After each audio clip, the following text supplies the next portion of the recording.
Price Lord. நீங்கள் எல்லோரும் சந்தோஷமாக இருக்கீங்கன்னு சொல்லி நான் இயேசு கிறிஸ்துவின் நாமத்தினாலே நம்புகிறேன். ஹல்லேலூயா. இயேசு கிறிஸ்துவின் நாமத்தினால் என் அன்பின் வாழ்த்துக்களை உங்களுக்கு நான் தெரிவித்துக் கொள்கிறேன். ஹல்லேலூயா. ஆண்டவர் இன்றைக்கு நம்மோடு கூட பேசுகிற வார்த்தை என்னவென்றால், உபாகமம் 26வது அதிகாரம் 12ஆம் வசனம் நான் வாசிக்கின்றேன். ஏற்ற காலத்தில் உன் தேசத்தில் மழை பெய்யவும், நீ கையிட்டு செய்யும் வேலைகளையெல்லாம் ஆசீர்வதிக்கவும் கர்த்தர் உனக்கு தமது நல்ல பொக்கிஷ சாலையாகிய வானத்தை திறப்பார். நீ அநேகம் ஜாதிகளுக்கு கடன் கொடுப்பாய், நீயோ கடன் வாங்காதிருப்பாய். ஹல்லேலூயா. இந்த நாளில் நாம் வாசித்த இந்த வேத வசனத்தின் அடிப்படையில் ஆண்டவர் நமக்கு கொடுக்கிற ஒரு வாக்குத்தத்தம் என்னவென்றால், கர்த்தர் உனக்கு தமது நல்ல பொக்கிஷ சாலையாகிய வானத்தை திறப்பார். ஹல்லேலூயா. ஆண்டவர் உங்களுக்கு அவருடைய நல்ல பொக்கிஷ சாலையாகிய வானத்தை திறக்க போகிறார். திறந்து இடம் கொள்ளாமற் போக மட்டும் ஆசீர்வாதங்களை உங்கள் மேலே அவர் வருஷிக்க பண்ண போகிறார். இந்த இடத்துல வானம் என்று சொல்லுகின்ற பொழுது வேதம் நமக்கு சொல்லுகிற விஷயம் என்னவென்றால், வானம் என்றால் என்னன்னா, அவர் நமக்கு தமது நல்ல பொக்கிஷ சாலையாகிய வானத்தை.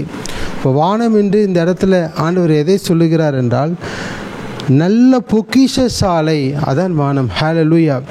ஆண்டவர் இந்த நாளில் உங்களுக்கு அவர் தமது நல்ல பொக்கிஷ சாலையை திறக்க போகிறார். அதாவது வானத்தை திறந்து ஆண்டவர் உங்களை ஆசீர்வதிக்க போகிறார்.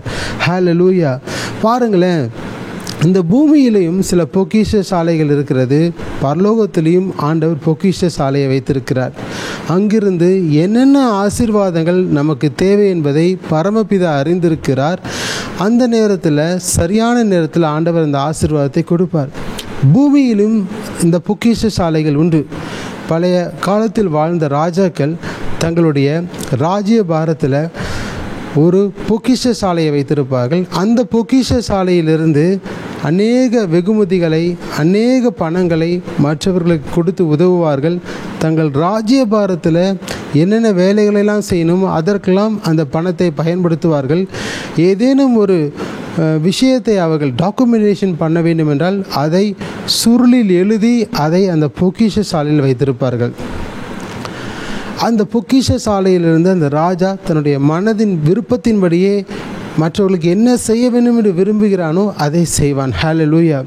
அதுபோல தான் நம்முடைய ஆண்டவர் பரலோகத்தில் அவர் தமது பொக்கிஷ சாலையிலிருந்து என்னென்ன ஆசீர்வாதங்களை அவரை தேடுகிற ஒவ்வொரு பிள்ளைகளுக்கும், அவருடைய ஊழியக்காரர்களுக்கும் என்னென்ன ஆசீர்வாதங்களை கொடுக்கணுமோ அதை அவர் தந்தருளுவார், அவருடைய மன விருப்பத்தின்படி. ஹல்லேலூயா. உங்களுடைய இருதய விருப்பத்துக்கு ஏற்றபடி, உங்களுடைய இருதயத்தின் விருப்பத்தை நிறைவேற்றும்படிக்கு அவர் தமது நல்ல பொக்கிஷ சாலையாகிய வானத்தை திறப்பார். ஹல்லேலூயா. வானம் என்று சொல்லுகிற பொழுது அது தேவனுடைய மகிமையை வெளிப்படுத்துகின்றன. சங்கீதம் 19வது அதிகாரம் 1ஆம் வசனத்தில் வானங்கள் தேவனுடைய மகிமையை வெளிப்படுத்துகின்றன. ஹல்லேலூயா. பாருங்களேன், சங்கீதம் 19வது அதிகாரம் 1ஆம் வசனத்தில் அதை தான் நாம் வாசிக்கிறோம். வானங்கள் தேவனுடைய மகிமையை வெளிப்படுத்துகின்றன. சங்கீதம் 8வது அதிகாரம் 3ஆம் வசனத்திலிருந்து 6ஆம் வசனங்கள் வரை நாம் வாசிக்கின்ற பொழுது, உமது விரல்களின் கிரியையாகிய உம்முடைய வானங்களையும் நீர் ஸ்தாபித்த சந்திரனையும் நட்சத்திரங்களையும் நாங்கள் பார்க்கும்போது, அவருடைய விரல்களின் கிரியைகள், அவர் தம்முடைய விரல்களின் கிரியைகளினாலே இந்த வானத்தை அவர் உருவாக்கினார். ஹல்லேலூயா. வானம் அவரது சிங்காசனம், பூமி அவரது பாதப்படி. இந்த பூமியில் அவர் தம்முடைய பாதப்படியை வைத்திருக்கிறார். இந்த யூனிவர்ஸில், இந்த கேலக்சியில் இந்த பூமி ஒரு பிளானட், ஒரு கோள், அது அந்தரங்கத்தில் தொங்கிக் கொண்டிருக்கிறது. ஹல்லேலூயா. அந்த தொங்கிக் கொண்டிருக்கிற அந்த பூமியில் ஆண்டவர் தம்முடைய பாதப்படியை வைத்திருக்கிறார். வானாதி வானங்களுக்குள்ளாத மகத்துவம் உள்ள தேவன் அவர் வானத்தில் தம்முடைய சிங்காசனத்தை வைத்து அங்கு அமர்ந்து தமது பாதப்படியை இந்த பூமியில் வைக்கிறார். ஹல்லேலூயா. வானத்திலிருந்து என்னென்ன ஆசீர்வாதங்கள் ஒரு மனுஷனுக்கு தேவையோ எல்லாவற்றையும் அவர் அங்கிருந்து தான் நமக்கு அனுப்புவார்.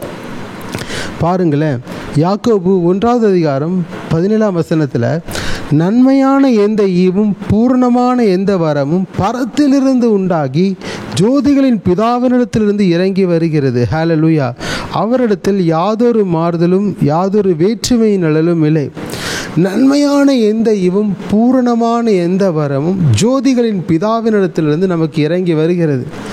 ஆண்டவர் நம் ஒவ்வொருவருக்கும் என்னென்ன நன்மைகளை ஆயத்தம் பண்ணி வைத்திருக்கிறாரோ, அவர் தமது பொக்கிஷ சாலையில் எந்தெந்த நன்மைகளை எந்தெந்த நேரத்தில் கொடுக்க வேண்டும் என்று ஆயத்தம் பண்ணி வைத்திருக்கிறாரோ, அந்த பொக்கிஷ சாலை ஆண்டவர் திறந்து அவர் சமூகத்திலிருந்து நமக்கு அவர் அனுப்புகிறார். ஹல்லேலூயா. இன்னும் பாருங்களேன், சங்கீதம் 121 அதிகாரம் 1-2 எனக்கு ஒத்தாசை வரும் பர்வதங்களுக்கு நேராக என் கண்களை நான் ஏறெடுக்கிறேன். வானத்தையும் பூமியையும் உண்டாக்கின கர்த்தரிடத்திலிருந்து எனக்கு ஒத்தாசை இறங்கி வருகிறது. ஹல்லேலூயா. அப்போது நமக்கு ஒத்தாசை எங்கிருந்து வருகிறது? நன்மையான ஈவு எங்கிருந்து வருகிறது? கிருபை எங்கிருந்து வருகிறது? ஐஸ்வர்யம் எங்கிருந்து வருகிறது? கனம் எங்கிருந்து வருகிறது? அவர் தமது நல்ல பொக்கிஷ சாலையாகிய வானத்திலிருந்து தான், ஜோதிகளின் பிதாவனத்திலிருந்து தான் நமக்கு இறங்கி வருகிறது. ஹல்லேலூயா.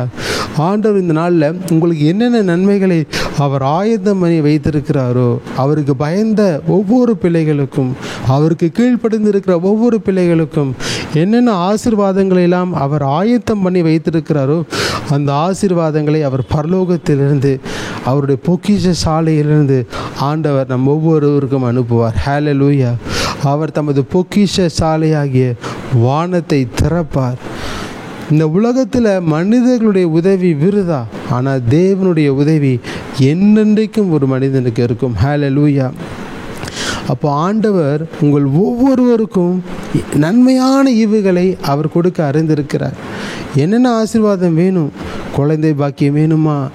வேலையில் உயர்வு வேணுமா? நல்ல ஒரு வேலை வேணுமா? நல்ல ஒரு வாழ்க்கை துணை வேணுமா? ஊழியத்தில் ஒரு முன்னேற்றம் வேண்டுமா? ஆண்டவருக்காக பெரிய காரியங்களை செய்ய வேண்டுமா? நீங்கள் வானத்தையும் பூமியையும் உண்டாக்கின கர்த்தரிடத்தில் நீங்கள் முகத்தை நோக்கி அவரிடத்தில் உங்கள் கண்களை ஏறெடுத்து நீங்கள் பார்க்கின்ற பொழுது அவர் அங்கிருந்து ஒத்தாசை அனுப்புவார். ஹல்லேலூயா. தமது நல்ல பொக்கிஷ சாலையாகிய வானத்தை திறந்து ஆண்டவர் உங்களுக்கு ஒத்தாசை அனுப்புவார். சுகம் என்கிற ஒத்தாசை, ஆரோக்கியம் என்கிற ஒத்தாசை, உங்கள் இருதயத்தின் விருப்பம் நிறைவேற்றப்படுகிற ஒரு ஒத்தாசை, எல்லாவற்றையும் ஆண்டவர் உங்களுக்கு அனுப்புவார். ஹல்லேலூயா.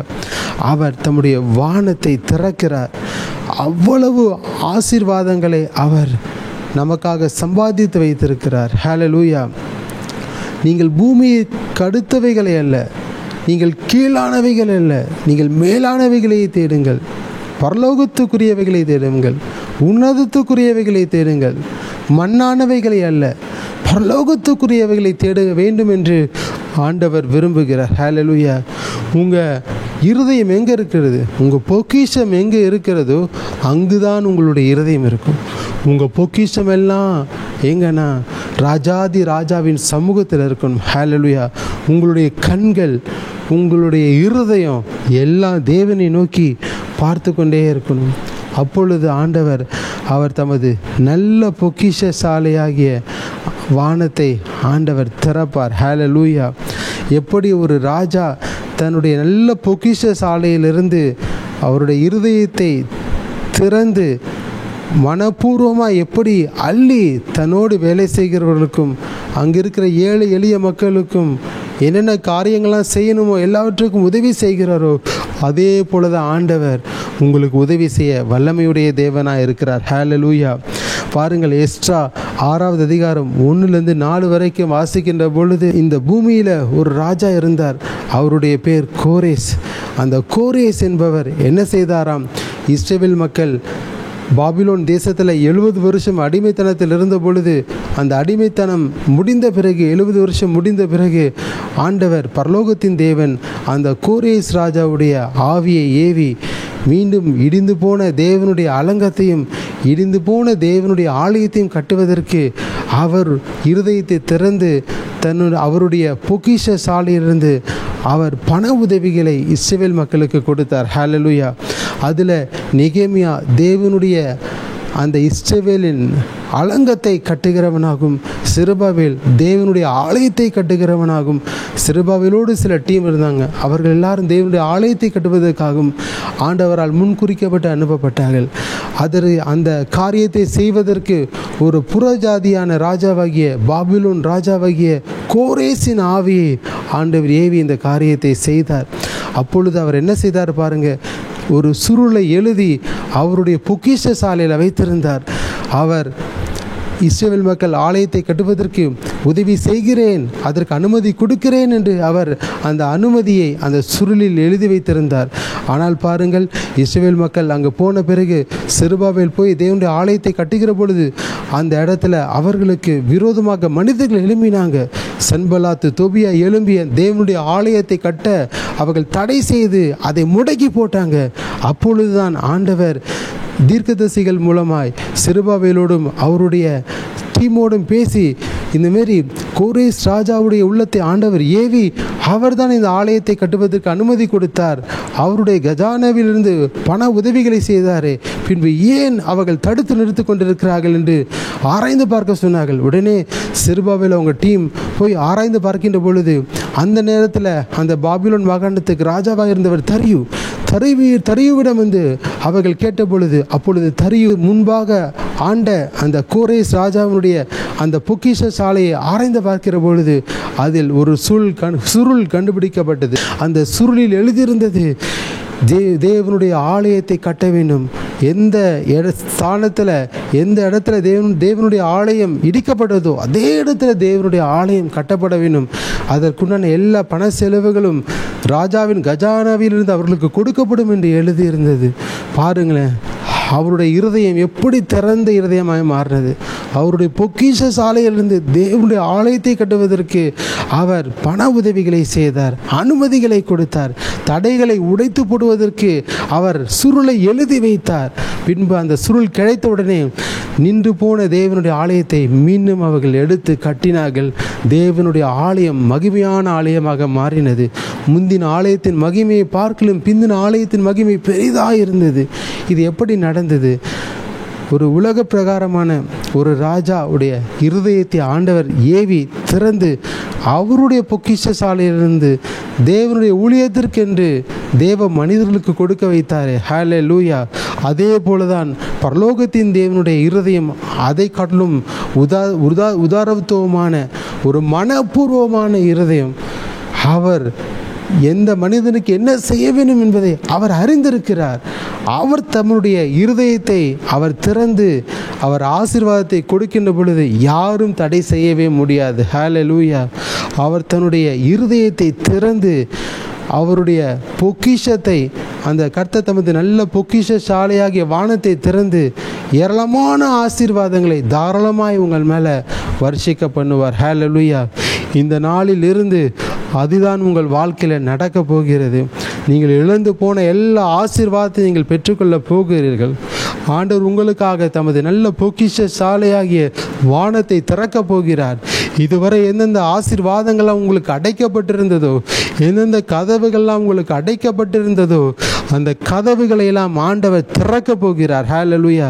வெண்கல கதவுகளை உடைத்து இருப்பு தாழ்பால்களை முறித்து அந்தகாரத்தில் இருக்கிற பொக்கிஷங்களையும் ஒளிப்பிடத்தில் இருக்கிற புதையல்களையும் ஆண்டவர் உங்களுக்கு தந்து உங்களை ஆசீர்வதிக்க போகிறார். ஹல்லேலூயா.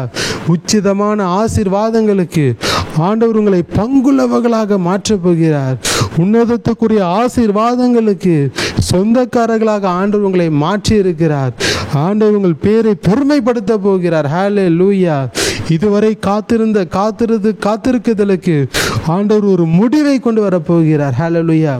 அதற்காக தான் ஆண்டவர் ஏற்ற காலத்தில் உங்கள் தேசத்தில் மழையை பெய்ய பண்ணும்படிக்கும் நீங்கள் கையிட்டு செய்யும் வேலைகளெல்லாம் கர்த்தர் உங்களை ஆசீர்வதிக்கும்படிக்கும் கர்த்தர் தமது நல்ல பொக்கிஷ சாலையாகிய வானத்தை திறக்க போகிறார். ஹல்லேலூயா.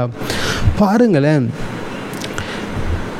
ஆண்டவர் இந்த பூமியை ஆசீர்வதிக்க வேண்டும் என்றால் அவர் என்ன செய்ய வேண்டும் என்றால் வானத்தை திறக்கணும். வானத்தை திறந்து அந்த மழையை அவர் திறந்து பெய்ய வைத்தால்தான் இந்த பூமி தன் பலனை கொடுக்கும். இந்த பூமி ஆசீர்வாதத்தை நமக்கு கொடுக்கும். இல்லை என்றால் அது நிச்சயமாகவே கொடுக்க முடியாது. ஹல்லேலூயா. ஒரு மனிதனுடைய வாழ்க்கை ஆசீர்வாதமாக இருக்க வேண்டும் என்றால் பரலோகத்தின் தேவன் அவருடைய இருதயத்தை திறந்து, அந்த பரலோக பொக்கிஷ சாலையை திறந்து ஆசீர்வாதத்தை கொடுத்தால்தான் ஒரு மனிதன் ஆசீர்வதிக்கப்பட முடியும். கர்த்தருடைய ஆசீர்வாதமே ஒரு மனுஷனுக்கு ஐஸ்வர்யத்தை கொடுக்கும். அப்போது அவர் ஏற்ற நேரத்தில் அவர் தமது ஆசீர்வாதமான மழையை அவர்கள் மீது பொழிய வைத்து ஆண்டவர் அவர்களை ஆசீர்வதிக்கிறார். ஹல்லேலூயா. வானம் என்று சொல்லுகின்ற பொழுது அதில் 3 வகைகள் இருக்கிறது. அநேக வேத வல்லுநர்கள் சொல்லுகிறார்கள் 7 வானங்கள் என்று. ஒரு 3 வானங்கள். அது எப்படின்னா, முதலாவது வானம் ஒரு அட்மாஸ்பியர், அதாவது என்னென்னா வளிமண்டலம். அந்த வளிமண்டலத்திலிருந்து என்ன நடக்குது என்றால், இந்த பூமியில் தண்ணீர் இருக்கிறது. அந்த தண்ணி என்னவாகும் என்றால், சூரிய வெளிச்சத்தினாலே, அந்த ஒளியினாலே, வெப்பத்தினாலே அது நீராவியாக மாறி அது பின்பு மேகங்களாக மாறிவிடுகிறது. பின்பு அந்த மேகத்தில் குளிர் ஊட்டுகிற ஒரு நிலைமை வருகிறதுனால அந்த நீராவி மீண்டும் அது நீர்த்துளிகளாய் மாறி அது பூமியின் மேலே, பூமியினுடைய புவி ஈர்ப்பு விசை நிமித்தமாக அது மழையாக பொழிந்தரலப்படுகிறது. இது முதலாவது ஒரு லேயர். இந்த லேயர்லிருந்து ஆண்டவர் ஒவ்வொரு மனிதர்களுக்கும் இந்த பூமியில் அவர்களை ஆசீர்வதிப்பதற்கு, இந்த பூமியை ஆசீர்வதிப்பதற்கு அவர் மழையை பொழிந்தரல பண்ணுகிறார். 2வது ஒரு வானம் இருக்கிறது. அதுதான் என்ன வானம் என்றால், அதுதான் வான மண்டலங்களில் உள்ள பொல்லாத ஆவிகளின் சேனைகள் தங்கியிருக்கிற ஒரு இடம். எபேசியர் 2வது அதிகாரம் 2ஆம் வசனத்தில் ஆகாயத்தின் அதிகார பிரபுவாகிய அந்த ஆவி, கீழ்ப்படியாமையின் பிள்ளைகளிடத்தில் செயல்படுகிற ஆகாயத்து அதிகார பிரபுவாகிய அந்த ஆவி, அது விழுந்து போன ஒரு ஆவி. இந்த ஆவிகள் எல்லாம் என்ன செய்கிறதான், அந்த வான மண்டலங்களில் ஒரு பொல்லாத சேனைகளோடு கூட அந்த இடத்துல சிங்காசனம் போட்டு அமர்ந்து கொண்டிருக்கிறது. இந்த விதமான ஆவிகள் என்ன செய்யும் என்றால், தேவனிடமிருந்து அவர் திறந்து கொடுக்கிற அந்த ஜெபத்துக்கு உண்டான பதிலை, அந்த ஆசீர்வாதங்களை அது தடை செய்கிற ஆவிகளாக இருக்கிறது. பாருங்கள், தானியேல் 6வது அதிகாரம், தானியேல் 10வது அதிகாரம் 11லிருந்து 13 வரைக்கும் நாம் வாசிக்கின்ற பொழுது, தானியேலுடைய ஜெபம் பரலோகத்தை போய் எட்டினது. அவர் ஜெபிக்க தொடங்கின பொழுதே கட்டளை வெளிப்பட்டது. தேவன் பரலோகத்திலிருந்து அந்த ஆசீர்வாதமாகிய அந்த ஜெபத்துக்கு பதிலை கொடுத்து விட்டார். ஆனால் அங்கிருந்து பரலோகத்திலிருந்து கேப்ரியல் என்கிற தேவதூதன் அந்த இன்ஃபர்மேஷனை தானியேலிடம் சொல்ல வருவதற்கு முன்பாகவே அந்த 2வது வானமாகிய செகண்ட் லேயர்லேருந்து அந்த வான மண்டலங்களில் இருக்கிற பொல்லாத ஆவி செயல்பட்டு அந்த ஜெபம் கீழே வந்து தானியேலுக்கு சேரக்கூடாதபடிக்கு தடை செய்து கொண்டிருந்தது. அது என்ன செய்ததாம், அந்த நாட்களில் பூமியில் ஆளுகை செய்து கொண்டிருந்த பெர்சியா ராஜ்யத்தின் அதிபதியை அது ஏவி விட்டது. வான மண்டலங்களில் உள்ள பொல்லாத ஆவிகளின் சேனைகள், இப்பிரபஞ்சத்தின் பொல்லாத அந்தகார லோகாதிபதிகள், துரைத்தனங்கள், இந்த ஆவிகள் இந்த பூமியில் ஆளுகை செய்கிற அந்த அதிகாரிகளுடைய சிந்தையில் புகுந்து அவர்களை துரைத்தனம் பண்ண வைத்து, அதிகாரத்தை மீறி நடக்க வைத்து, தேவனுடைய சித்தம் இந்த பூமியில் நிறைவேற்றப்படக்கூடாதபடிக்கு அது தடுத்து கொண்டிருக்கிறது. தேவனுடைய பிள்ளைகளும் தேவ ஊழியர்களும் ஜெபிக்கிற அந்த ஜெபத்திற்கு பதில் கொடுக்கக்கூடாதபடிக்கு அந்த ஆவிகள் தடுத்து கொண்டிருக்கிறது. அது ஒரு துரைத்தனம் பண்ணுகிற ஆவி. இந்த பூமியில் அதிகாரத்தில் இருக்கிற ஒவ்வொருவரையும் அவர்களுடைய அதிகாரத்தை துஷ்பிரயோகம் செய்ய வைத்து தடுத்து கொண்டிருக்கிற ஆவி. இந்த ஆவிகள் தான் 2வது வானத்திலிருந்து கிரியை செய்து கொண்டிருக்கிறது. அந்த ஆவிகளை மேற்கொள்கிறதுக்கு தான் ஆண்டவர் என்ன செய்தாராம், மிகாவேல் என்கிற தேவதூதரை அனுப்பி அந்த பொல்லாத ஆவிகளோடு போராடி அதை மேற்கொண்டு கேப்ரியேலை தானியேலுக்கு பதில் கொடுக்கும்படிக்கு அனுப்பி விட உதவி செய்த ஒரு தூதர் தான் மிகாவேல் தூதர். அந்த தூதரை அனுப்பி ஆண்டவர் ஜெயத்தை தானியேலுக்கு கொடுத்தார். ஹல்லேலூயா. ரெண்டாவது வானத்தில் இப்படிப்பட்ட ஆவிகள் செயல்பட்டு கொண்டிருக்கிறது.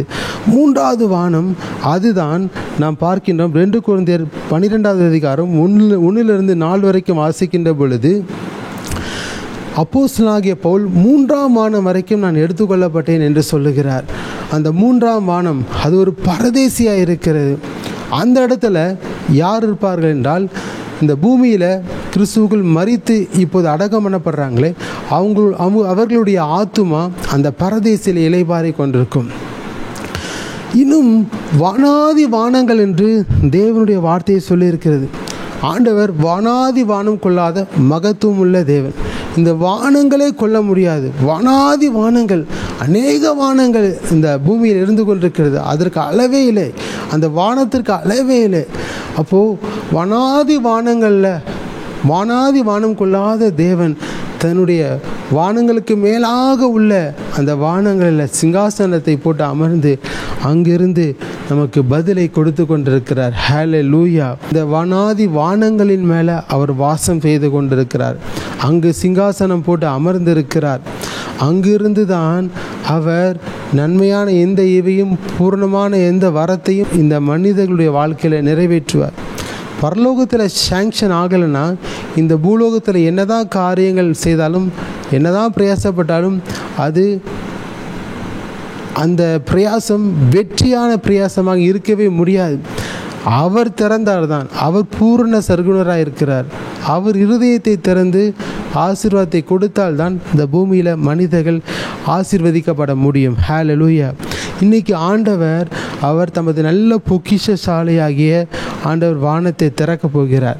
அந்த அவருடைய வானத்தை திறக்கிறார் என்று சொல்லுகிற பொழுது ஏற்ற நேரத்தில் ஆசீர்வாதமான மழையை பொழிந்தருளி இந்த பூமியை எப்படி ஆசீர்வதிக்கிறாரோ அதுபோல தான் பரலோகத்தில் உங்கள் ஒவ்வொருவருக்காக அவர் ஆயத்தம் பண்ணி வைத்திருக்கிற அந்த நன்மைகள் ஆசீர்வாதமான மழையாக உங்கள் மேலே பொழிந்தருளப்பட வேண்டும் என்பதற்காக அவர் ஏற்ற நேரத்தில் வானத்தை திறக்கிறார். தமது நல்ல பொக்கிஷ சாலையை ஆண்டவர் திறக்கிறார். ஹல்லேலூயா. அவர் தமது நல்ல பொக்கிஷ சாலையாகிய அந்த வானத்தை திறக்கிற பொழுது என்னென்ன ஆசீர்வாதங்களை ஆண்டவர் நமக்கு கொடுக்கிறார் என்பதை தான் இப்பொழுது நாம் தியானிக்க போகின்றோம். முதலாவது ஆண்டவர் என்ன செய்கிறாராம்? நம்முடைய கரங்களின் கிரியைகளை ஆண்டவர் ஆசீர்வதிக்கிறார். அவர் சொல்கிறார், உபாகம் 28வது அதிகாரம் 12ஆம் வசனத்தில் முதல் பகுதியில், ஏற்ற காலத்தில் உன் தேசத்தில் மழை பெய்யவும் நீ கையிட்டு செய்யும் வேலைகளெல்லாம் ஆசீர்வதிக்கவும். ஹல்லேலூயா. ஒரு மனிதன் தன்னுடைய கையிட்டு செய்கிற எல்லா வேலைகளிலும் ஒரு ஆசீர்வாதம் வேண்டுமென்றால் அவர் வானத்தை திறக்கணும். அந்த வானத்தை திறந்து அந்த ஏற்ற நேரத்தில் ஒரு ஆசீர்வாதமான மழையை பொழிந்தருளினாதான் இதெல்லாம் நடக்கும். ஹல்லேலூயா. அதை தான் ஆண்டவர் உங்கள் வாழ்க்கையில் செய்ய போகிறார். இந்த நாள் ஒரு ஏற்ற நாளாக இருக்கிறது. ஏற்ற காலம் ஏற்ற நாளாக இருக்கிறது. இந்த ஏற்ற நாளில் தான் அவர் உங்களுடைய ஆசீர்வாதத்தை நீங்கள் பெற்றுக்கொள்ளும்படிக்கு அவர் தமது நல்ல பொக்கிஷசாலையாகிய வானத்தை திறக்கிறார். ஹல்லேலூயா. அவர் வானத்தை திறக்கணும்னா கண்டிஷன் இருக்குது. ஆண்டவருடைய ஆசீர்வாதங்கள் அது கண்டிஷன் அடிப்படையில் தான், நிபந்தனையின் அடிப்படையில் தான் ஒரு மனிதனுக்கு கிடைக்கிறது. என்ன கண்டிஷன் என்றால், உபாகமம் 11ஆம் அதிகாரம் 13லிருந்து 15ஆம் வசனம் வரை நான் வாசிக்கின்றேன். நீங்கள் உங்கள் தேவனாகிய கர்த்தரிடத்தில் உங்கள் முழு இருதயத்தோடும் உங்கள் முழு ஆத்துமாவோடும் அன்பு கூர்ந்து அவரை சேவிக்கும்படி நான் இன்று உங்களுக்கு காண்பிக்கிற என் கற்பனைகளுக்கு கீழ்ப்படிந்தால், இந்த வார்த்தையை நோட் பண்ணிக்கோங்க, என் கற்பனைகளுக்கு நீங்கள் கீழ்ப்படிந்தால் நீ உன் தானியத்தையும் உன் திராட்சரசத்தையும் உன் எண்ணெயையும் சேர்க்கும்படிக்கு நான் ஏற்ற காலத்தில் உங்கள் தேசத்தில் முன்மாரியையும் பின்மாரியையும் பெய்ய பண்ணி மிருக ஜீவன்களுக்காக உன் வெளிகளிலே புல் முளைக்கும்படி செய்வேன். நீ சாப்பிட்டு திருப்தி அடைவாய் என்றார். ஹல்லேலூயா. இந்த இடத்துல ஏற்ற காலத்தில் ஆண்டவர் முன்மாரியையும் பின்மாரியையும் வர்ஷிக்க வைக்க வேண்டும் என்றால், ஒரு ஆசீர்வாதமான மழையை ஆண்டவர் கொடுக்க வேண்டும் என்றால் அதற்கு ஆண்டவர் சொல்கிறார், நீங்கள் அவருடைய கற்பனைகளுக்கு, நாம் அவருடைய கற்பனைகளுக்கு நாம் கீழ்ப்படிய வேண்டும். ரெண்டாவது, நம்ம முழு உள்ளத்தோடு அவரை சிநேகித்து முழு இருதயத்தோடும் முழு ஆத்துமாவோடும் அவரில் அன்பு கூர்ந்து அவரை நாம் சேவகம் பண்ண வேண்டும், அவரை நாம் சேவிக்க வேண்டும். இந்த காரியத்தை நாம் செய்யும் பொழுது அவர் ஏற்ற நேரத்தில் ஆசீர்வாதமான மழையை உங்கள் வாழ்க்கையில், நம் வாழ்க்கையில் ஆண்டவர் பொழிய செய்வார். அப்பொழுது அடைக்கப்பட்டிருக்கிற எல்லா கதவுகளை ஆண்டவர் திறப்பார். ஹல்லேலூயா. மனிதர்களுடைய இருதயத்தை திறந்து ஆண்டவர் உங்களுக்கு கிரியைகளை நடப்பிக்க போகிறார். ஹல்லேலூயா. இது எப்பொழுது நடக்கும் என்றால், எப்பொழுது அவருடைய கற்பனைகளுக்கு நாம் கீழ்ப்படிந்து நடக்கின்றோமோ அப்பொழுது நடக்கும். எப்பொழுது அவரை முழு இருதயத்தோடு முழு ஆத்மாவோடு முழு அன்போடு அவரை நாம் சேவிக்கிறோமோ அப்பொழுது இது நடக்கும். அப்பொழுது தான் ஆண்டவர் அவருடைய வானத்தை திறந்து இடம் கொள்ளாமல் போக மட்டும் நம்மை ஆசீர்வதிப்பார். நம்ம கீழ்ப்படியாமல் இருந்தோன்னா, அவரை முழு இருதயத்தோடு நாம் சேவிக்காமல் அவர் மீது அன்பு கூறாமல் இருந்தோன்னா, அந்த ஆசீர்வாதங்கள் தடைப்படுத்தப்பட்டு கொண்டே இருக்கும். ஹல்லேலூயா. அப்போது ஆண்டவருக்காக நாம் கீழ்ப்படிய வேண்டும் என்று ஆண்டவர் விரும்புகிறார். இஸ்ரவேல் மக்கள் கீழ்ப்படியாதது நிமித்தமாக தான் தேவன் வாக்குத்தத்தம் பண்ணின அந்த கானான் தேசத்தை சுதந்திரித்த பிறகு அதில் எப்படியெல்லாம் வாழ வேண்டும் என்று சில கட்டளைகளை கொடுத்தார். அந்த கட்டளைகளுக்கெல்லாம் கீழ்ப்படியாததுனால தான் அநேக தீர்க்கதரிசிகளை கொண்டு தீர்க்கதரிசனம் உரைத்து அவர்களிடமிருந்து மனம் திரும்புதலை எதிர்பார்த்தார். எரேமியா தீர்க்கதரிசியின் மூலமாக 20 வருஷத்துக்கு மேலாக தொடர்ந்து தீர்க்கதரிசனம் சொல்லுகிறார், நீங்கள் மனம் திரும்ப வேண்டும் என்று. ஆனால் இந்த ஜனங்கள், அவங்க இருதயம் கடினமான இருதயமாக இருந்தது. அவங்க இருதயத்தில் ஒரு மனம் திரும்புதலே இல்லாமல் போனது. எலியாவின் காலத்தில் பார்த்தீங்கன்னா பாகால்களை வணங்கி கொண்டிருந்தாங்க. அதனால் அவங்க மனம் திரும்பாமலே இருந்து கொண்டிருந்தாங்க. அதனால தான் என்ன நடந்தது பாருங்கள். எலியா எங்கிருந்து வந்தாரோ தெரியல, வந்து கர்த்தருக்கு முன்பாக நிற்கிற நான் என்று சொல்லி தேவனுடைய பிள்ளைகளுடைய கீழ்ப்படியாமை நிமித்தமாக வானத்தை நான் அடைத்து போடுகிறேன் என்று சொன்னார். என் வார்த்தையினாலே அன்றி மழையும் பனியும் பெய்யாதிருக்கும் என்று சொன்னார். சொன்னது போலவே 3 வருஷம் 6 மாதம் மழை பெய்யவே இல்லை, ஒரே வறட்சி. பின்பு அவர் வானத்தை நான் திறக்கிறேன் என்று சொல்லி ஜெபம் பண்ணின போது சரியாய் 3 வருஷம் 6 மாதம் கழித்து வானம் திறக்கப்பட்டது. எலியா ஜெபம் பண்ண ஆரம்பித்தார். பாகால்களின் கிரியைகள்லாம் நொறுங்கி கீழே விழுந்தது. பரலோகத்தை ஆண்டவர் திறந்த அக்கினியை அனுப்பி பாகால்களின் கிரியைகளெல்லாம் சுட்டெரித்து போட்டார். கர்த்தரே தெய்வம் என்று எலியாவின் மூலமாக ஆண்டவர் நிரூபித்தார். ஹல்லேலூயா. கீழ்ப்படியாமை நிமித்தமாக தான் தேவனுடைய ஆசீர்வாதம் தடுக்கப்பட்டு கொண்டிருக்கிறது. ஏன் வாழ்க்கையில் பஞ்சம் வந்தது? ஏன் வறட்சி வந்தது? ஏன் தரித்திரம் வந்தது? ஏனென்றால் கீழ்ப்படியாததினால தான். ஏனென்றால் அவர் எதிர்பார்க்கிற அளவுக்கு நாம் அவரை நேசிக்காதது நிமித்தமாக தான். ஏன்னா கர்த்தருடைய கட்டளைகளுக்கு நாம் கீழ்ப்படிவோம் என்றால் அவரை முழு இருதயத்தோடு நேசிக்கிறோம் என்ற அர்த்தம். அவருடைய கட்டளைகளுக்கு கீழ்ப்படியலைன்னா அவரை எப்படி நாம் நேசிக்க முடியும்? ஒருத்தவங்கள் மீது நாம் அன்பு வைத்திருந்தோமானால் அவர்கள் சொல்லுகிற எல்லா காரியத்துக்கும் நாம் அந்த காரியத்தை அவர்களுக்காக அன்பின் நிமித்தமாக செய்து முடிப்போம். அந்த செய்து முடிக்கிறதுனாலே அவர்கள் என்ன நினைப்பார்கள்? இவர்கள் என் மீது அன்பு வைத்திருக்கிறார்கள், அன்பின் நிமித்தமாக தான் இதை செய்கிறார்கள் என்று அவர்கள் சந்தோஷப்படுவார்கள். அப்போது தேவன் கொடுத்த கட்டளைகளுக்கு நாம் கீழ்ப்படியவில்லை என்றால் தேவன் மீது அன்பு வைக்கவில்லை என்று அர்த்தம். தேவனை நேசிக்கிறோம் என்று சொல்லி தேவனுடைய கட்டளைகளுக்கு கீழ்ப்படியலைன்னா மாயத்தனமான அன்பு என்ற அர்த்தம். அப்படிப்பட்ட அன்பை ஆண்டவர் எதிர்பார்க்கல. கள்ளம் கபடம் இல்லாத அந்த அன்பை தான் ஆண்டவர் எதிர்பார்க்கிறார். அந்த அன்பின் நிமித்தமாக தான் கீழ்ப்படிய வேண்டும் என்று ஆண்டவர் எதிர்பார்க்கிறார். இஸ்ரவேல் மக்கள் கீழ்ப்படியவே இல்லை. அதனால தான் ஆண்டவர் வானத்தை அடைத்து போட்டார். அவர்கள் எப்பொழுது கீழ்ப்படிய தங்களை ஒப்பு கொடுத்தார்களோ மீண்டும் ஆண்டவர் வானத்தை திறந்து மழையை ஆண்டவர் பொழிய செய்தார். ஹல்லேலூயா. இன்றைக்கும் நம்மளும் எந்தெந்த விஷயத்தில் எந்தெந்த காரியத்தில் தேவனுக்கு கீழ்ப்படியாமல் போனோம் என்பதை நாம் சீர்தூக்கி பார்த்து அந்த விஷயத்தில் மனம் திரும்புகின்ற பொழுது கர்த்தர் தமது நல்ல பொக்கிஷசாலையாகிய வானத்தை திறப்பார். ஹல்லேலூயா. ரெண்டாவது, நம்மளுடைய உதாரத்துவமாக தேவனுடைய ஊழியர்களுக்கு கொடுத்து உதவணும், நம்மை சுற்றி சூழ்ந்திருக்கிற மக்களுக்கு கொடுத்து உதவணும். அப்படி செய்யும் பொழுது கர்த்தர் ஏற்ற காலத்தில் மழையை பெய்ய பண்ணி ஆசீர்வாதத்தை கொடுப்பார்.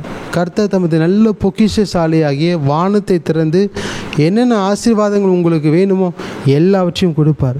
பாருங்கள், உபாகமம் 15வது அதிகாரம் 9-10 வரைக்கும் நான் வாசிக்கின்றேன்.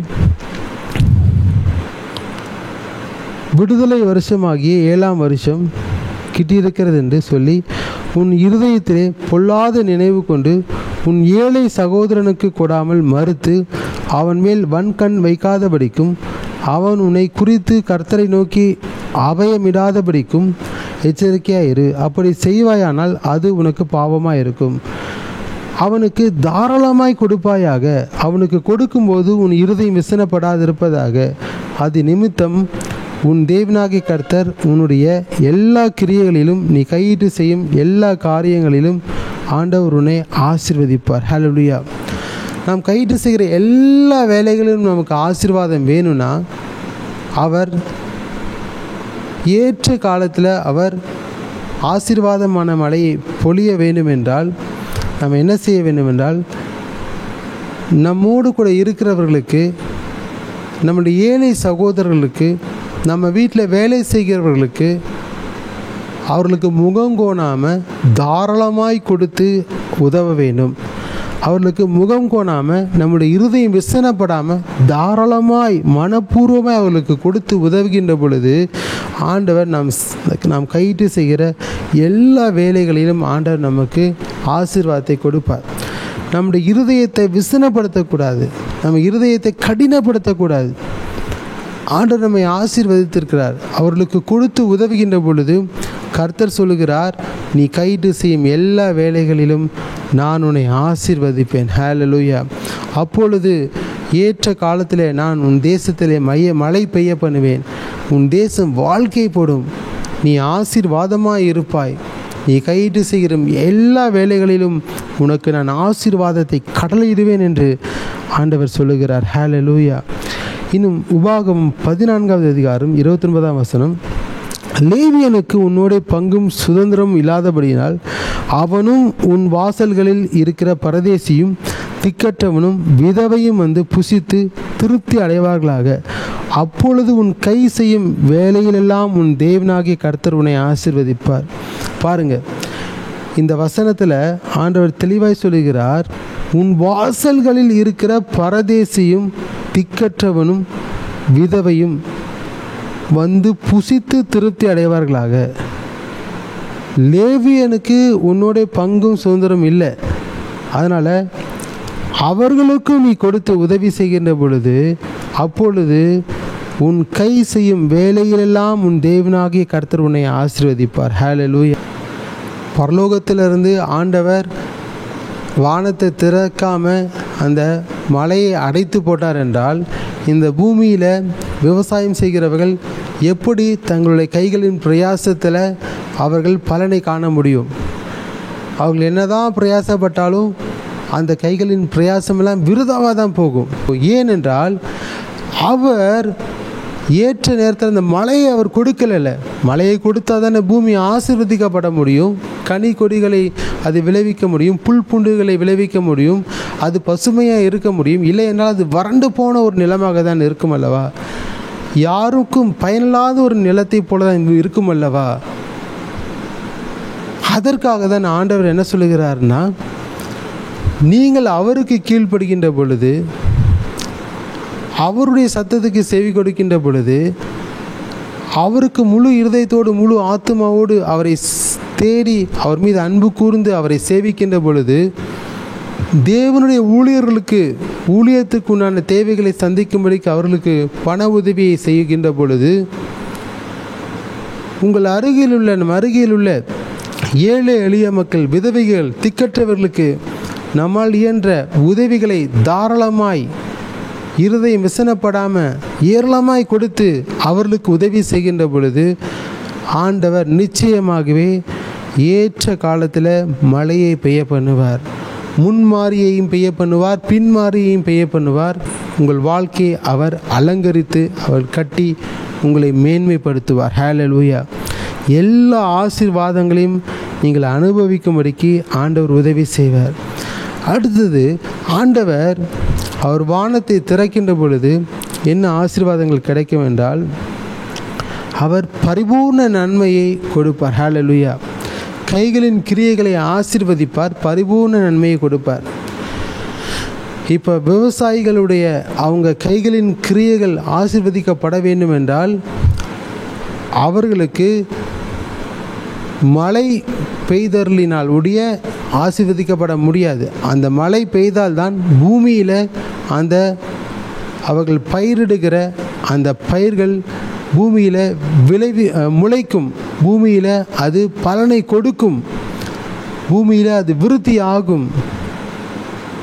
அப்பொழுது தான் அவர்களுடைய கைகளின் கிரியைகளுக்கு ஒரு பலன் இருக்கும். அவர் பரலோகத்தை அடைத்து வானத்தை அடைத்து மழையை கொடுக்கவில்லை என்றால் அவர்கள் கைகளின் பிரயாசம் விருதாவாக தான் போகும். அவர்கள் ஒன்றும் செயல்பட முடியாது. அதுக்கு தான் ஆண்டவர் கீழ்ப்படிய வேண்டும் என்று சொன்னார். முழு இருதயத்தோடு அவரை நேசிக்க வேண்டும் என்று சொன்னார். லேவியருக்கு ஊழியர்களுக்கு கொடுக்க வேண்டும் என்று சொன்னார். ஏழை எளிய பிள்ளைகளுக்கு, திக்கற்றவர்களுக்கு, விதவைகளுக்கு உதவி செய்ய வேண்டும் என்று சொன்னார். அவர்களை அற்பமாக எண்ணக்கூடாது, அவர்களுக்கு உதவி செய்ய வேண்டும் என்று சொன்னார். அப்பொழுது ஆண்டவர் ஏற்ற காலத்தில் அந்த மழையை பெய்ய பண்ணி ஆசீர்வாதமான மழையை கொடுப்பார். பரிபூர்ணமான ஆசீர்வாதத்தை தான் ஆண்டவர் கொடுப்பார். ஹல்லேலூயா. பாருங்கள், உபாகமம் 28வது அதிகாரம் 11ஆம் வசனத்தில், உனக்கு கொடுப்பேன் என்று கர்த்தர் உன் பிதாக்களுக்கு ஆணையிட்ட தேசத்திலும் கர்த்தர் உன் கர்ப்பத்தின் கனியிலும் உன் மிருக ஜீவன்களின் பலனிலும் உன் நிலத்தின் கனியிலும் உனக்கு பரிபூர்ண நன்மை உண்டாக கட்டளையிடுவார். ஹல்லேலூயா. பரிபூர்ண நன்மையை ஆண்டவர் கொடுப்பார். எப்படி வானம் திறந்து அந்த மழை பூமியில் படுகிற பொழுது பூமி நல்ல பலன்களை கொடுக்கும். விவசாயி அரிசி நெல்லை போட்டு அவர் விதைக்கின்ற பொழுது அது நல்ல பலனை கொடுக்கும். அது நல்ல பலனை கொடுக்கின்ற பொழுது என்ன நடக்கும் பாருங்க, மூட்டை மூட்டையாக அதை அந்த நெல்லை அரிசியாய் மாற்றி அதை விற்பனை செய்ய ஆரம்பிப்பாங்க. மூட்டை மூட்டையாக அந்த ஆசீர்வாதம் எல்லா இடங்களுக்கு கடந்து செல்லும். இது எப்பொழுது நடக்கும் என்றால் வானத்தை ஆண்டவர் திறந்தால் தான் நடக்கும். மழையை பொழிந்தருளினா தான் நடக்கும். அப்போது ஆண்டவர் உங்கள் வாழ்க்கையில் வானத்தை திறந்து அவருடைய மழையை பொழிந்தருளி பரிபூர்ண நன்மைகளை ஆண்டவர் கொடுப்பார். கஷ்டப்பட்டு பிரயாசப்படுவாங்க விவசாயிகள். அந்த நிலத்தில் நெல்லை விதைப்பாங்க, அரிசி வரணும்னு சொல்லி எவ்வளவோ பிரயாசப்படுவாங்க. அந்த கைகளின் பிரயாசத்தை போடுவாங்க, ஃபுல் எஃபர்ட் போடுவாங்க. போட்டு என்ன செய்வாங்கன்னா கடைசியில் அறுவடை நாளில் முழுவதுமாக அறுவடை செய்து அதெல்லாம் களத்தில் ஒரு இடத்துல சேர்த்து வைப்பார்கள். சேர்த்து வைத்து அப்படியே கோபுரமாக அவர்கள் அந்த நெல்லை சேர்த்து வைப்பார்கள். சேர்த்து வைத்து என்ன செய்வாங்க, அதை அரிசியாக மாற்றி அதை அநேகருக்கு விற்பனை செய்வார்கள். ஹல்லேலூயா. பரிபூர்ண ஆசீர்வாதம் அந்த இடம் முழுவதும் நிரம்பி இருக்கும். ஆண்டவர் உங்கள் வாழ்க்கையில், உங்கள் வீட்டில், உங்கள் ஊழியத்தில் பரிபூர்ண நன்மைகளை ஆண்டவர் கொடுக்க போகிறார். நீங்கள் அற்பமாக இருக்கலாம், நீங்கள் சொற்ப ஜனமாக இருக்கலாம், ஒன்றுமே இல்லைன்னு சொல்லலாம், நான் ஒன்றுமே இல்லாதவன் என்று சொல்லலாம், என் கைகளின் பிரயாசத்தை நான் சாப்பிட முடியாமல் திகைத்து கொண்டிருக்கிறேன் என்று சொல்லலாம். கவலைப்படாதீங்க, அவரை நோக்கி பாருங்க. ஆண்டவர் உங்களுக்கு பரிபூர்ண நன்மையை கொடுப்பார். பரிபூர்ண நன்மையை கொடுத்து ஆண்டவர் உங்களுடைய எல்லைகளை ஆசீர்வதிப்பார், சம்பூர்ணம் அடைய பண்ணுவார். ஹல்லேலூயா. அவர் பெருக செய்ய வல்லமையுடைய தேவனாய் இருக்கிறார். பரிபூர்ணமான ஆசீர்வாதத்தை கொடுப்பார். எதெல்லாம் பரிபூர்ணம் என்று நாம் பார்க்கின்ற பொழுது அவர் இந்த ஃப்ரூட் ஆஃப் யுவர் பாடி, அதாவது கர்ப்பத்தின் கனியில் ஒரு பரிபூர்ண நன்மையை கொடுப்பார். உங்கள் வாழ்க்கையில், உங்கள் குடும்பத்தில் பலவீனம் என்பதே இருக்க போவதில்லை. குழந்தை இல்லைன்னு சொல்லிட்டு இருக்கீங்களா? ஆண்டவர் குழந்தையை கொடுக்க போகிறார். உங்கள் கர்ப்பத்தை ஆண்டவர் திறக்க போகிறார். பலவீனப்பட்டிருக்கிற உங்கள் கர்ப்பத்தை ஆண்டவர் திறப்பார். பலவீனப்பட்டிருக்கிற உங்களுடைய சரீரத்தை ஆண்டவர் பலப்படுத்தி குழந்தையை பெற்றெடுக்க உண்டான பலனை ஆண்டவர் கொடுப்பார். பரிபூர்ண நன்மை ஆண்டவர் கொடுப்பார். 2 மடங்கு ஆசீர்வாதத்தை கொடுப்பார். 100 மடங்கு ஆசீர்வதிப்பார்.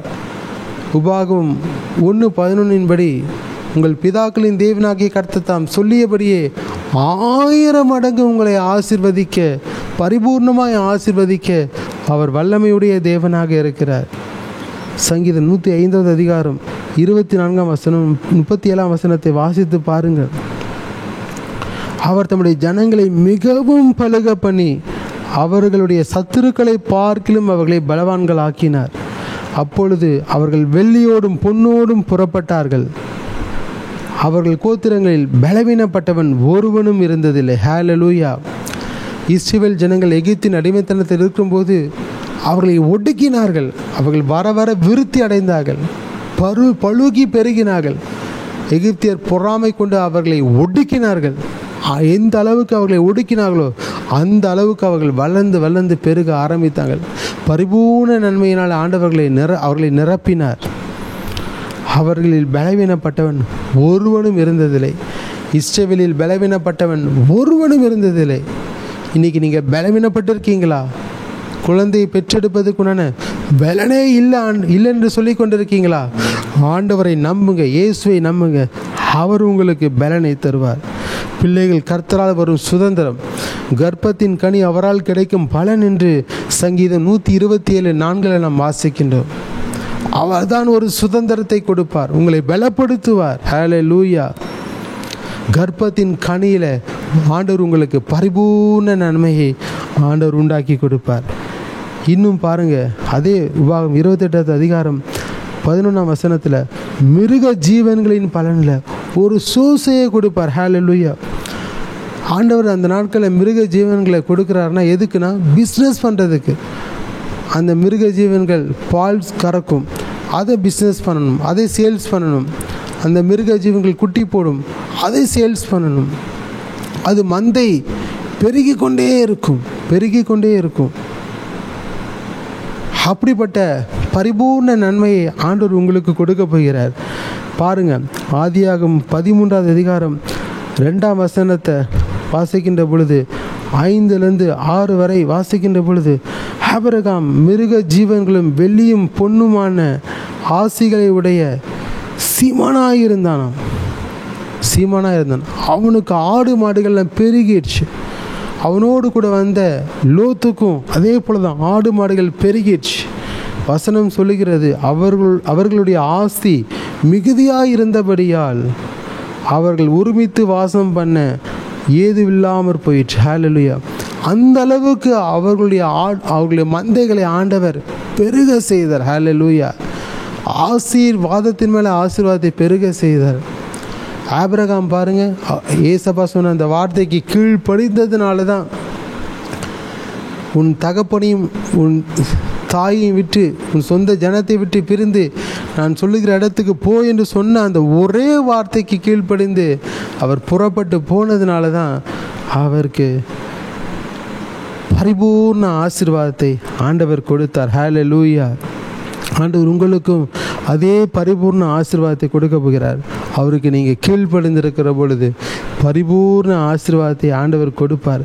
அது மாத்திரம் இல்லாமல் பாருங்கள், ஆதியாகமம் 32வது அதிகாரம் 10ஆம் வசனத்தை வாசிங்க.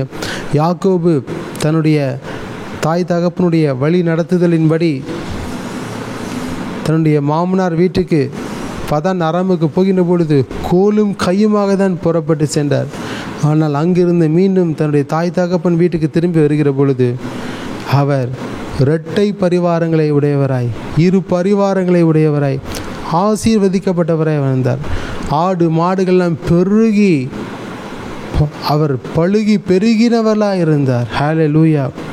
ஆடு மாடுகள்லாம் பெருகி இருந்தது, ஒன்றுமே இல்லாமல் இருந்தார்.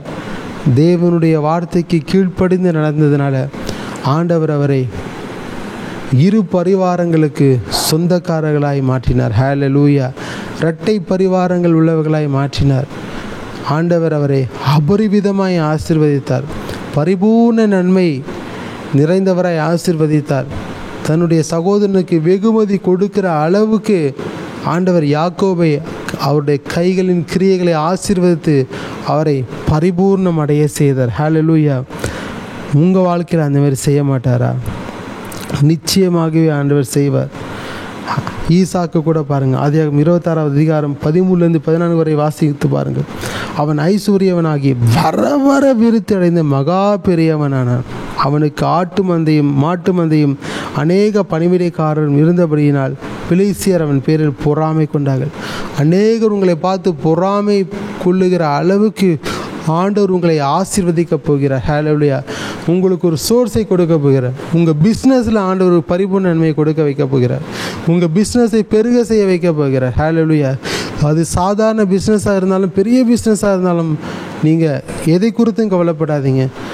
ஆண்டவரை நம்பி அவர் மேலே ஒரு விசுவாசத்தை வைத்து அவருக்கு முழுவதுமாக கீழ்ப்படிந்து நீங்கள் நடக்க உங்களை ஒப்பு கொடுக்கின்ற பொழுது ஆண்டவர் உங்கள் பிஸ்னஸை தலைக்க செய்வார்.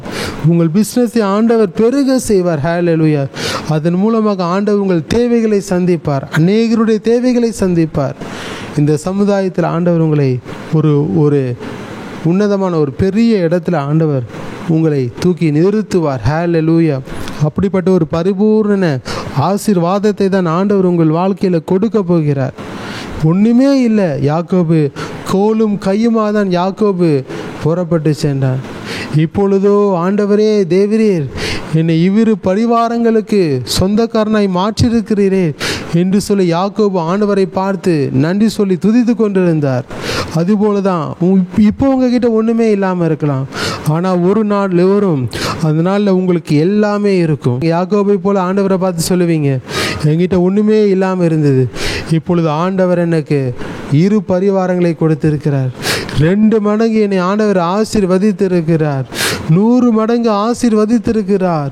1000 மடங்கு என்னை பெருக செய்திருக்கிறார் என்று நீங்கள் சொல்லுவீங்க. ஆண்டவருக்கு நன்றி செலுத்துவீங்க. அது நிமித்தமாக அப்படிப்பட்ட ஆசீர்வாதத்தை ஆண்டவர் உங்களுக்கு கொடுக்க போகிறார். ஹல்லேலூயா. இன்னொன்று பாருங்கள், அதே உபாகம் 28வது அதிகாரம் 11ஆம் வசனத்தில் அவர் சொல்கிறார், உன் நிலத்தின் கனியிலும் உனக்கு நான் பரிபூர்ண நன்மை உண்டாக கட்டளையிடுவேன் என்று சொல்லுகிறார். ஹல்லேலூயா. நிலத்தின் கனியிலும் அது ஒரு சோர்ஸ் தான். ஹல்லேலூயா. நிலத்தில் பயிரிடுகின்ற பொழுது அதில் விளைவிக்கப்படுகிற அதில் வருகின்ற எல்லா பொருட்களையும் என்ன செய்வாங்க, அந்த காலத்தில் சேல்ஸ் பண்ணுவாங்க. ஹல்லேலூயா. லேவியராகமம் 26வது அதிகாரம் 3-4 வசனத்தில், நீங்கள் என் கட்டளைகளின்படி நடந்து என் கற்பனைகளை கைக்கொண்டு அவைகளின்படி செய்தால் நான் ஏற்ற காலத்தில் உங்களுக்கு மழை பெய்ய பண்ணுவேன், பூமி தன் பலனையும். ஹல்லேலூயா. நிலத்தின் கனியிலும் உங்களுக்கு பரிபூர்ண நன்மை. பூமி தன் பலனை கொடுக்கும். உங்கள் நிலம் பலனை கொடுக்கும். அது வறண்ட நிலமாக இருக்க போவதில்லை. அந்த நிலத்தை ஆசீர்வதிப்பதற்காக ஆண்டவர் அவர் தமது நல்ல பொக்கிஷ சாலையாகிய வானத்தை திறப்பார். ஏற்ற நேரத்தில் மழையை பெய்ய பண்ணுவார். ஆசீர்வாதத்தை கொடுப்பார். வெளியில் உள்ள மரங்கள் தங்கள் கனியை கொடுக்கும்படிக்கு ஆண்டவர் செய்வார். உபாகம் 11:14 படி, நீ உன் தானியத்தையும் உன் திராட்சரசத்தையும் உன் எண்ணெயையும் சேர்க்கும்படிக்கு நான் ஏற்ற காலத்தில் உங்கள் தேசத்தில் முன்மாறியும் பின்மாறியும் பெய்ய பண்ணுவேன். ஹல்லேலூயா. நீங்கள் தானியத்தை திராட்சரசத்தை உங்கள் எண்ணெயை நீங்கள் சேர்க்கும்படிக்கு ஆண்டவர் செய்வார். உங்களுக்கு இந்த பூமியில் வாழ்வதற்குண்டான என்னென்ன ஆசீர்வாதங்கள் தேவையாக இருக்கிறது, அடிப்படையான ஆசீர்வாதங்கள் கூட உங்களுக்கு கிடைக்கல என்று சொல்லி ஃபீல் பண்ணுறீங்களே, அந்த அடிப்படையான ஆசீர்வாதங்களை சேர்க்கும்படிக்கு ஆண்டவர் உங்களுக்கு அவருடைய நல்ல பொக்கிஷ சாலையாகிய வானத்தை ஆண்டவர் திறப்பார். வெறும் அடிப்படை தேவைகள் மாத்திரமல்ல, அந்த அடிப்படை தேவைகளுக்கு மேலாக நீங்கள் நினைப்பதற்கும் வேண்டிக் கொள்வதற்கும் அதிகமாகவே ஆண்டவர் உங்களை ஆசீர்வதிக்கும்படிக்கு அவர் தமது நல்ல பொக்கிஷ சாலையாகிய வானத்தை ஆண்டவர் திறக்கப் போகிறார். ஹல்லேலூயா. அது இப்போ உங்கள் நிலைமை பஞ்சம் இருக்கிறது போல இருக்கலாம். வருமானம், குறைந்த வருமானம் உங்களுக்கு இருக்கிறது போல இருக்கலாம். குறைந்த வருமானம் தான் எனக்கு இருக்கிறது, எனக்கு வருகிற வருமானம் என்னுடைய தேவைக்கு குறைவாக தான் இருக்கிறது, நான் மீண்டும் கடன் வாங்கி தான் என் குடும்பத்தை நடத்துகிறேன், இந்த நிலைமையில் நான் இருக்கிறேன், என் ஆண்டவர் என்னை ஆசீர்வதிப்பாரா என்று நீங்கள் சொல்லி கேட்டுக்கொண்டிருக்கலாம். ஆனால் நிச்சயமாக உங்களை ஆசீர்வதிப்பார். அவருக்கு நீங்கள் கீழ்ப்படிந்து அவருடைய கட்டளைகளின்படி நடந்து அவர் மேலே அன்பு கூர்ந்து இதெல்லாம் செய்கின்ற பொழுது நிச்சயமாக ஆண்டவர் அவருடைய வானத்தை திறந்து உங்களுக்கு தமது நல்ல பொக்கிஷசாலையாகிய வானத்தில் இருந்து அவர் என்னென்ன ஆசீர்வாதங்களை வைத்திருக்கிறாரோ அதெல்லாம் உங்களுக்கு கொடுப்பார். அதுதான் உங்கள் வாழ்க்கையில், உங்கள் நிலத்தின் கனியில் ஒரு பரிபூர்ண நன்மைகளை உங்களுக்கு ஆண்டவர் கொடுப்பார். உங்கள் வேலையில் ஒரு பரிபூர்ண நன்மையை கொடுப்பார். உங்கள் குடும்பத்தில், ஊழியத்தில் எல்லாம் பரிபூர்ண நன்மையை ஆண்டவர் உங்களுக்கு கொடுப்பார். அன்றாட தேவையில் ஒரு பரிபூர்ண நன்மையை கொடுப்பார். குடும்ப திருமண வாழ்க்கையில், உங்கள் வாழ்க்கையில் பரிபூர்ண நன்மையை ஆண்டவர் உங்களுக்கு கொடுப்பார். உங்களுக்கு என்ன வீடு வேணுமோ அந்த வீட்டு காரியங்களில், ஒரு புதிய வீடு வாங்க வேண்டும் என்று காத்து கொண்டிருக்கீங்களோ அதில் ஆண்டவர் உங்களுக்கு பரிபூர்ண நன்மை ஆண்டவர் கொடுப்பார். ஹல்லேலூயா.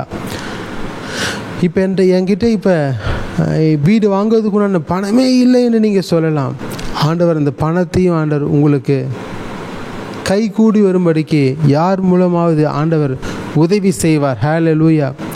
வானத்தையும் பூமியும் உண்டாக்கின கர்த்தரிடத்திலிருந்து உங்களுக்கு ஒத்தாசை இறங்கி வரும். நீங்கள் எந்த மனுஷனையும் நம்பி இந்த நேரத்தில் போகாதீங்க. நீங்கள் கர்த்தர் மேலே பட்டுதலாக இருந்து கர்த்தரையே நம்புங்க. அவரே வழிவாசல்களை ஆண்டவர் திறப்பார். ஈசாக்கு அதை தான் செஞ்சார். பஞ்சம் வந்தது. ஆதியாகமம் 26:12 வாசிக்கின்ற போது பஞ்ச நேரத்தில் எந்த இடத்துக்கு ஈசாக்கு போகலை. ஆண்டவருடைய கட்டளையின்படி எந்த இடத்துல இருக்க சொன்னாரோ அதே இடத்துல இருந்தார்.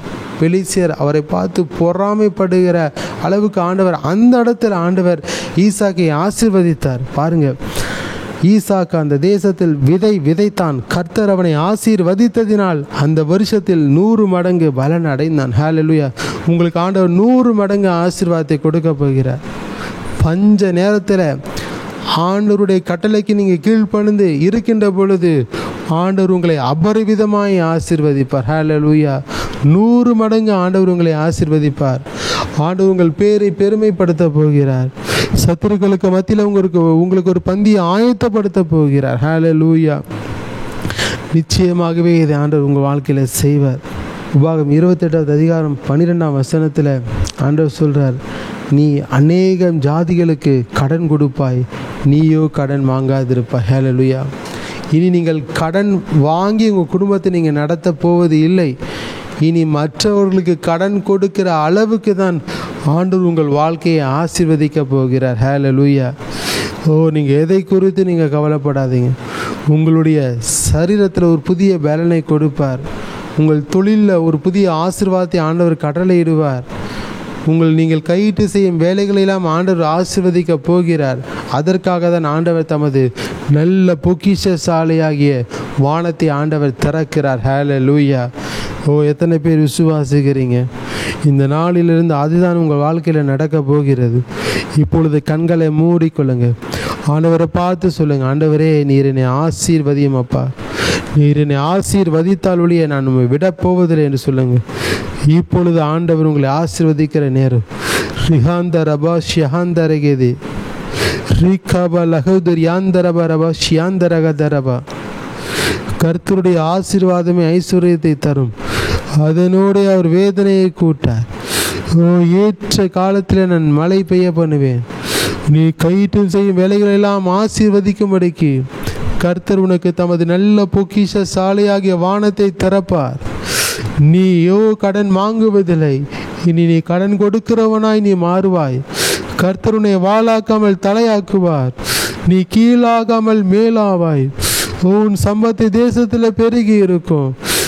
நீ வாழ்வடைந்து இருப்பாய்.